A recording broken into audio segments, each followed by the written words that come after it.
다음은 제2주제 보청교 11전 재건에 관한 소고를 박경철 연구원님이 발표해 주시겠습니다. 큰 박수 주시면 감사하겠습니다. 소개받은 박경철입니다. 저는 소개를 잠깐 하자면은 대학에서 전공은 사학을 했습니다. 그래서 이런 학술단체에 참여하고 싶어서 참여를 해왔고요. 정읍시청에서 한 30년 이상을 근무를 하다가 3년 전에 퇴직을 하고 지금 시골에서 양봉업을 하고 있는 농민입니다. 그런데 관심이 있기 때문에 이런 주제 발표를 큰 무대에서 하게 되었고요. 조금 박사님들하고 앞서서 다 발표를 해주신 내용도 있고 해서 제가 좀 떨립니다. 그리고 이런 단체에서 제가 이제 참여를 했지만은 발표는 처음 하기 때문에 인쇄물에 들어갈 때 조금 한두 군데 실수를 했다는 것을 죄송스럽게 생각하고요. 제가 이렇게 진행 과정에서 조금 미흡하더라도 큰 마음으로 이해를 해주시면 감사하겠습니다. 맨 처음에 이제 소고라는 수를 썼는데 저는 제 작은 생각을 한번 이 PPT에다가 담아서 오늘 발표를 했기 때문에 이렇게 소고라는 내용을 썼고요. 이 불은 성냥불입니다. 그래서 의미가 좀 제가 말씀을 드리면은 이 성냥불을 오늘 이제 그었어요. 이 11전에 대해서 성냥불을 다 키웠는데 오늘 행사가 끝나면은 이 성냥불도 끝납니다. 그래서 더 이상 진전이 없어요. 이 성냥불이 더 커지고 맨 마지막에 보면 용광로에 불이 있는데 이 불이 꺼지지 않도록 계속해서 기름을 넣는다거나 장작불이라도 넣는다는 것은 시민들의 그런 관심, 또 언론의 관심, 장작불을 하나라도 갖다 놔야 꺼지지 않습니다. 그리고 이 불이 계속해서 더 활활 타려면은 꼭 필요한 것이 산소가 있어야 합니다. 산소. 이 산소가 바로 돈이라고 생각합니다. 자금. 이 부분은 자치단체나 정부 또 국회 이런 정치권에서 해결할 문제고 교단이 물론 돈이 많다면 자체적으로 이 성전을 다시 복원을 할 수 있겠죠.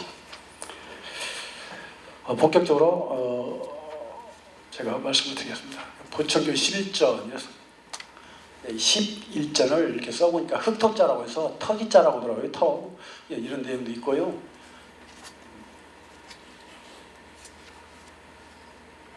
제가 이 내용을 쓴 것은 안우상 원장님의 일제강점기 보청교의 신국가 건설 운동에서 다 발췌를 했습니다. 제가 새롭게 연구를 해서 한 내용은 없다는 것을 미리 말씀드립니다. 보청교 앞에 김재영 박사님이 말씀하셨는데 이 재현이라는 용어를 쓰더라고요. 그래서 저는 이제 복원, 재현, 재건을 국어사전에서 한번 찾아봤더니 복원은 원래대로 회육함입니다. 그래서 11전 복원을 용어를 쓰려면은 조계사를 헐어다가 다시 지어야 됩니다. 그래서 그것은 거의 불가능하고요. 재현이라는 용어를 써볼까 했는데 정읍시에서 정천현 재현사업이라고 사업을 했어요. 지금 신정동에 그때 재현사업을 했습니다. 당초에 복원이라고 했다가 이건 전혀 맞지 않는다. 그런데 재현이라는 것은 어떤 실체나 근거가 좀 미약할 때 추론을 해서 다시 한번 해보는 것이 재현이 아닌가 해서 재현이라는 걸 썼고요. 저도 그래서 이 용어를 좀 피하고 재건축이라고 이렇게 용어를 했습니다. 왜냐하면 지금 조계사 건물이 그대로 있기 때문에 뭐 설계를 낸다거나 하는 것은 그대로 할 수가 있습니다. 그래서 재건축이라고 저는 용어를 이렇게 잡았습니다. 그러면 이제 목차는 이제 보청교가 무엇인가? 숱하게 보청교하고 이 학술대에서 나왔는데 사실 시민들이 또는 언론에서 이 내용에 별로 관심이 없더라고요. 그래서 제가 이 책을 2번을 정독을 했습니다. 그래서 보청교가 이런 것이고 동학이 어떻게 해서 갈라져 나와서 중상기가 됐고 하는 것을 좀 이해를 많이 하게 됐습니다. 이 보청교는 이제 뭐 태을교, 선도교, 흠치교 등등 용어가 좀 나왔지만은 1905년 어차피 이 동학에서 갈래로 나왔고요. 또 증산교를 통해서 나온 걸로 알고 있습니다. 그런데 이 보청교가 1915년 일제에 이제 일정 강점기 그런 소리보다는 저는 이제 일제로 하겠습니다. 일본 그 제국주의 일제에 포교 규칙 공포로 불교, 기독교, 신도 자기들 그 일본 이것만 실제 종교로 인정하고 나머지는 모두 다 그 유사 종교죠. 사이비 종교로 몰아버렸습니다. 그래서 20년대 이후에 갑자기 이 민족 종교가 후퇴하는 그런 계기가 되었다고 생각을 합니다. 그리고 보청교에 대한 이제 학계의 관심은 맨 처음 66년도 이강호 씨라는 분이 이 사이비교다, 친일 종교를 규정을 해버렸어요. 그러다가 80년 초까지 이게 거의 그대로 온 것입니다. 그래서 우리 뭐 지역사회에서도 이 관심이 없었지만은 정부에서도 이 뭐 보청교는 그대로 사이비다, 종교다 아무 관심이 없었던 겁니다. 이것을 한번 역전시키게 된 것이 80년 노길명 뭐 저는 이제 박사인가 모르겠기 때문에 이름만 넣었는데요. 반일 민족주의적 민족종교다라고 극적으로 이제 바꾸는 계기가 됐고요. 90년 이후에 본격적으로 연구가 시작됐습니다. 보청교 세를 보면은 20년도 우리나라 총 인구가 약 1,700만으로 추정을 하는데 그때 신도가 600만이라고 기록이 좀 있습니다. 좀 부풀린 면도 있다고 생각을 하지만 여하튼 기록은 이렇게 되어 있고요. 2015년 우리나라 총 인구가 약 5천만인데 50%가 안 되는 43.9% 정도가 나는 종교가 있다라고 조사가 됐고요.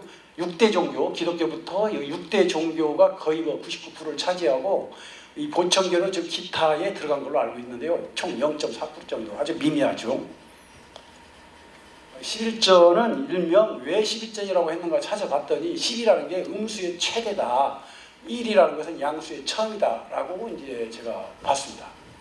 그리고 이 11전을 지키게 된 해가 당시 일본이 서울 남산에 조선 신공을 완성하던 해하고 같은 해입니다. 그래서 무슨 큰 의미가 있던 걸로 제가 생각을 해봤어요.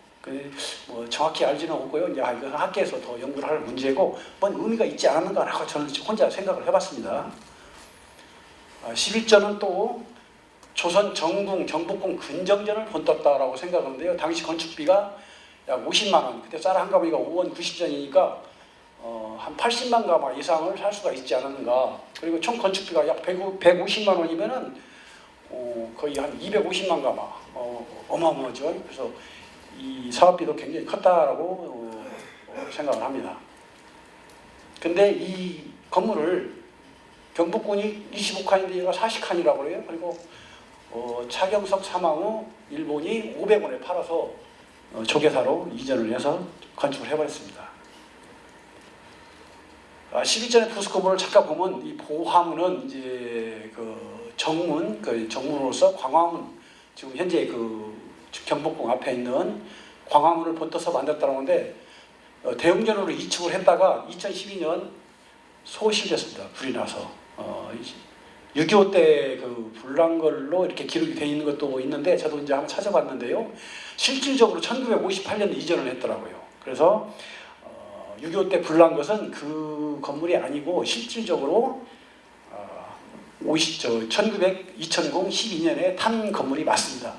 그리고 이제 정화당은 구전주역전, 지금 전주시청이 있던 자리에 전주역전이 있었는데 그 건물의 자재로 썼다고 그 기록을 봤습니다.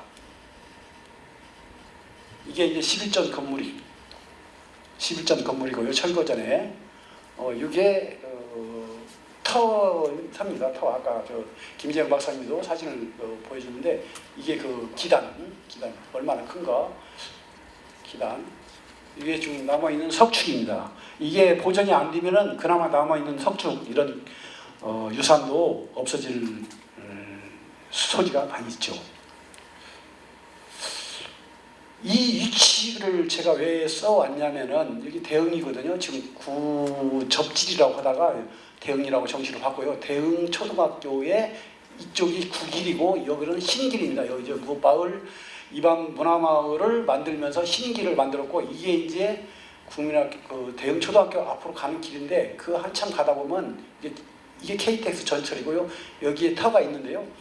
얼마 전에 제가 그 국회의원님을 면담을 하는 과정에서 그분이 여기 접질이 출신입니다. 그래서 제가 1시간 동안 어렵게 면담을 하면서 말씀을 나눴는데 위치를 모르더라고요. 위치를.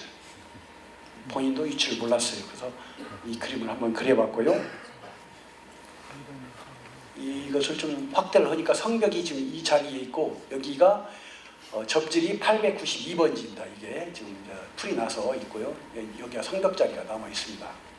그리고 공소 자리는 본소는 이 부분입니다. 이 부분. 부천교회 이제 쇠퇴는 10년도, 20년도에 크게 부흥하다가 3, 40년대에 좀 쇠퇴를 하게 됩니다. 이런 부분은 넘어가겠습니다. 그 박사님들이 계속 발표를 하기 때문에 중복되는 부분이 있기 때문에 제가 그 책으로 가름을 하고 넘어가겠고요. 우리 보천교의 그 언론을 보면은 20년대에 한 800건 한글 신문에 일본어 신문에는 30건 정도가 기록이 있고요. 그래서 총 30년대는 대폭 줄입니다. 그리고 40년대에 와서는 거의 언론 보도에 나오질 않습니다. 그래서 이제 총 한 1268건 정도가 20년대, 40년대까지 언론에 보도된 내용입니다. 보천교회 관련해서. 제가 공모사업 사례를 이 부분을 좀 말씀을 드리겠습니다. 저급에 당초에 이 기상대가 상동에 있었는데 이것을 현재 상평동으로 옮기면서 과학관을 지면서 그 안에 기상대 안에 천문대를 졌어요. 근데 이 내용을 제가 시청에 하이직으로 근무하면서 처음으로 제안을 했습니다. 그때 이제 시장님한테도 했었고 전전 시장님한테 제안을 했었고 김원기 당시 국회 부의장님으로 알고 있는데 거기다도 제안을 했어요. 그래서 이태영 박사님이 현재 충남대 교수를 하다가 현재는 충주의 고구려 천문과학 관장님을 하고 계시는데 이분하고 제가 개인적으로 좀 친분이 있어서 자문을 받아가지고 이 전라북도에 저급의 천문대를 한번 지어 쓰겠다 해서 제안을 한 내용이 있었습니다. 그리고 이 제안이 김원기 그때 국회 부의장님의 동생인 김세기 시장님이 시장에 출마하면서 2010년에 6대 민선시장의 선거에서 후보로 나와서 이 천문과학관 설립 공약을 냅니다. 그리고 당선이 되고 나서 사업 추진을 해서 했습니다. 이 사업을 했어요. 그리고 이제 제가 자문위원으로 들어가서 활동을 좀 했습니다. 그리고 이 건물이 전북 기상과학관이라고 해요. 이게 그냥 단순히 기상대만 하려다가 여기 천문대 돔이 있잖아요. 이걸 만들었고 이 내부에 대형 업대에 가는 이 대형 망원경을 만들 때도 질 때도 잘못하고 있더라고요. 잘못하고. 그래서 제가 자문위원으로 갈 때 이렇게 함부로 돔을 만들고 하면 안 된다고 계속 제안을 했는데도 지금도 가보면 좀 건축사들이 이 설계를 하는 바람에 굉장히 잘못된 부분이 많아요. 그래서 여하튼 이 부분에 제가 처음으로 제안을 했는데 그냥 이게 꿈이 이루어졌다고 생각을 해요. 그래서 11전도 오늘 제가 이렇게 제안을 했지만은 이게 그냥 어떻게 되겠지? 아니면 절대 안 될 거야 라고 생각하시는 것보다는 긍정적인 마인드를 가지고 하면 안 되라는 법도 없습니다. 그리고 또 두 번째로는 저급식 기능기초지원센터는 체제적 가족 실습농장을 제가 2018년도에 퇴직 전에 이것을 공모사업을 했습니다. 이것은 밑에서 정치인들이 생각을 해서 한 것이 아니고 위에서부터 내려온 사업을 공모사업을 했어요. 근데 이때 굉장히 제가 어렵게 했고 또 토지가 있어야 공모사업을 해주는데 저는 토지가 없이 공모사업을 했습니다. 아주 특이한 사례로 전라북도에서 모범 사례였고 전국적으로도 이 사업을 하고 나서 굉장히 모범 사례가 됐어요. 토지가 없이 기능기전 센터를 짓겠다 보니까 도에서 평가위원들이 나와서 토지가 없는데 어디다 무엇을 하려고 하냐. 그래서 제가 선정만 해주면은 이 땅을 사겠습니다 하고 데리고 가서 설득을 했어요. 그리고 토지주한테 등기를 받고 확인서를 받고 해서 그놈을 도에다 보냈습니다. 그래서 이 공모를 했던 사업인데요. 이게 이제 그 전경입니다. 이게 그 드론으로 찍은 사진이고요. 요게 기능기전 센터. 이게 지금 한 3,000평입니다. 그러니까 1헥타 3,000평이고 여기 이 부분이 이제 정시청에서 시내에서 이렇게 와서 올라오면 됩니다. 구량마을 시내에서 가깝습니다. 그래서 여기 저 센터를 짓고 여기는 농기계 그 보관 창고 여덟 10집을 쳤습니다. 10동을 쳐서 여기다가 체험 농장을 만들고 1년 동안 전국에서 모집을 해서 전국으로 귀농하실 분들을 이 집에서 거주하면서 여기서 밭에서 자기가 하고 싶은 것도 하고 하면서 귀농을 정착을 시키고 있습니다. 연롱과시. 이 사업 추진을 하려면은 예산 확보가 가장 필요한데 국비만 가지고 하냐, 국토비냐 또는 국토비에 시군비까지 해야 하냐. 그래서 결국은 정치권에서 상소가 돼야 되지 않으면은 어렵습니다. 돈이 아주 중요합니다. 그런데 첫째는 기초지자체에서 아주 관심을 많이 가져야 한다. 저는 이 부분이 굉장히 중요하다고 생각하고요. 둘째는 전문가 단체나 또 학계, 협력사업계를 작성하고 추진을 해야지 어떤 공무원들의 그냥 짧은 생각이나 또 학계에서 단독으로 한다거나 이것은 굉장히 불가능한 일이라고 생각을 하고요. 앞서 말씀드렸더니 그 천문대 할 때도 자문을 좀 받았으면 좋은 작품이 나오지 않았을까 하는 생각이 듭니다. 그러기 위해서는 각종 선거의 당 또는 후보 공약 사업으로 저희들이 포함을 시켜야 할 필요가 있습니다. 그래서 국회의원이나 시장 출마자들이 나이가 뭐 해보아야 라고 공약을 내걸으면 추진을 합니다. 그러기 위해서는 이런 학술단체에서 오늘 발표가 끝나버리면 성냥개비 타다가 끝나는 게 마찬가지입니다. 제가 그래서 처음에 그 사실을 넣었던 것이고요. 국가 예산 편성에 따라 신규사업 발굴 시 제한하여서 예산을 확보를 반드시 해야 되겠습니다. 문제점은 보청교의 지지와 협력이 있어야 되겠죠. 우리 그 성전을 짓는데 지자체에서 전부 지어주라 하는 것도 안 되고 또 그러다 교단이 돈이 엄청 많은 것도 뭐 물론 돈이 있으면 짓겠지만은 그럴 형편도 아니고 또 이게 사유재산이기 때문에 자치자체나 정부에서 밀어붙여서 할 사람도 아니고 그래서 협력이 반드시 필요해야 되겠다 이렇게 생각을 합니다. 그리고 이 사업을 하다 보면은 가장 또 큰 문제가 기성 종교계의 특정 종교 지원 부정적 여론이 크게 일 걸로 생각을 합니다. 그래서 저는 이것을 특정 종교 지원 또 성전을 지어준다 이런 개념으로 가면은 절대 성공할 수 없고요. 독립의 역할을 했던 창소다 이렇게 앞에 99.9%를 내세워야 한다고 생각을 합니다. 그리고 이제 건축 후에 주변 정비와 운영 관리를 어떻게 할 것인가 국회의원님이 좀 걱정을 하시더라고요. 그런데 이 부분은 지금부터 중장기적으로 가야지 오늘 발표했으니까 내일부터 자치단체에서 바로 예산 세워서 추진하라 그럴 수는 없는 얘기고요. 중장기적으로 행정에서 추진할 문제라고 생각합니다.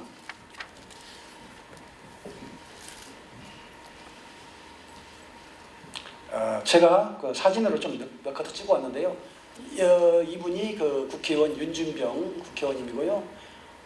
이분은 시청에서 국장까지 하시다가 제대를 하신 분인데 제가 1시간 이상 각종 자료 좀 준비해서 말씀을 충분히 드렸습니다. 이제 우리 국회의원님은 보청교에 대해서 다 알고 계신다고 생각을 하시면 되고요.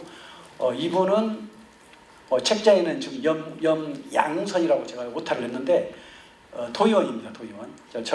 정읍시에 도의원이 2분이 계시는데 이분이 아주 이런 부분에 관심이 많고 해서 이분도 만나가지고 제가 도에서 할 수 있는 일이 발생을 하면은 도 차원에서도 좀 노력을 해주십사 하고 신신당부를 하고 이해를 하시더라고요. 아까 오신 이반재 정읍시의회 부의장이십니다.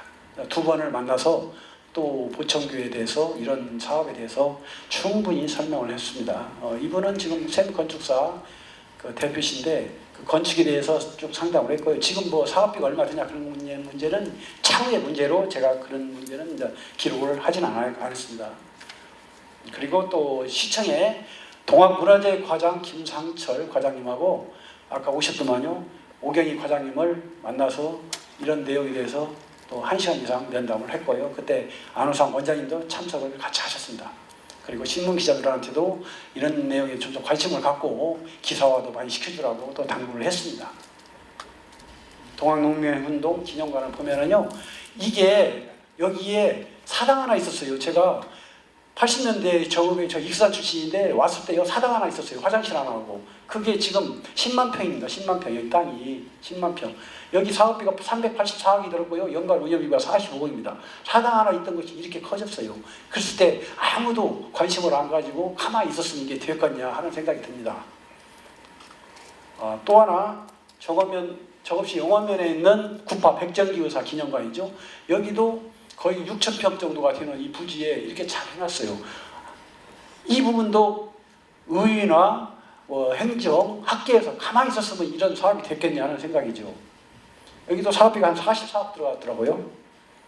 그리고 최근에 산후면 자암 박준숙 33인 중에 한 분이시죠. 이 기념관을 짓는데 2018년에서 3년간 19년 동안 2년 동안 짓는데 사업비가 21억. 이 건물 하나 짓고 땅 좀 확보하는데요. 그런데 또 찾아보니까 저도 몰랐는데 이 박준승 선생님이 임실군 청주시입니다. 임실군에서도 물론 기념사업을 하고 있지만은 실질적으로 산후면에서 살았기 때문에 정읍시에서 이런 것은 우리 걸로 만드는 것이 아주 참 잘했다고 생각을 합니다. 이 김제에 있는 그 장생거라는 지금 그 지평선 축제하는 곳인데 이게 돌기둥 하나 있었어요. 제가 정읍에 올 때 보니까 이거 하나 있다가 나중에 2, 3년 후에 보니까 여기가 수문을 만들었어요. 시에서. 처음에는 이렇게 있었어요. 이렇게. 이게 이제 이 돌도 나중에 썼고 이거 달랑 있었습니다. 이거 기둥 2개. 그런데 나중에 보니까 이 수문을 만들었더라고요. 그리고 지금 불양면 사적 111호 이 장생거 이 돌기둥 2개가 대한민국 흑자나는 3대 축제로 발전을 했습니다.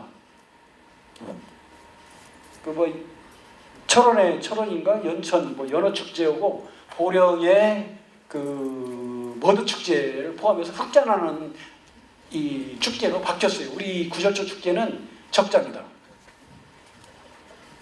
자, 여기를 보시면은요, 1910년대 익산 미르사지 석탑이 무너진 부분이고요. 이쪽은 안 무너진 부분을 제가 사진을 찾아봤는데 5년 후에 사진을 또 봤어요. 그랬더니 여기가 이 콘크리트 이렇게 발랐더라고요. 자, 일본 사람들이 참 잘했다는 거 하나가 더 이상 안 무너지게 그나마 이 콘크리트로 발라준 것이 고맙더라고요. 그렇지 않아서 다 무너졌을 뻔했어요. 요게 다시 이렇게 헐어가지고 깔끔하게 이렇게 만들었습니다. 이게 최근의 사진입니다. 그래서 무너져 내린 석탑 돌무더기가 익산의 보석 도시라고 하잖아요. 익산이 보석 도시인데 보석으로 바뀌어서 이 엄청난 이 국가에서 지원을 해서 이런 사업이 됐어요. 이 석탑 하나 가지고. 그러면 보충교도 그렇게 하지 말라는 법이 있겠습니까? 그래서 이제 마지막으로 제가 성냥불 하나 걷는데 이게 지금 포항제철에서 나오는 용광도 불입니다. 이렇게 되도록 우리 학계, 자치단체, 의회, 또 시민들, 언론 다 노력을 하면 큰 불이 될 걸로 생각합니다. 감사합니다. 박경철 연구원님의 발표를 통해 보청교 11전 항일운동을 체계적으로 쉽게 이해하게 되었습니다. 또한 11전 재건 프로젝트가 성공적 사업으로 안착될 수 있도록 방안을 발표해 주셨습니다. 다시 한번 감사드립니다.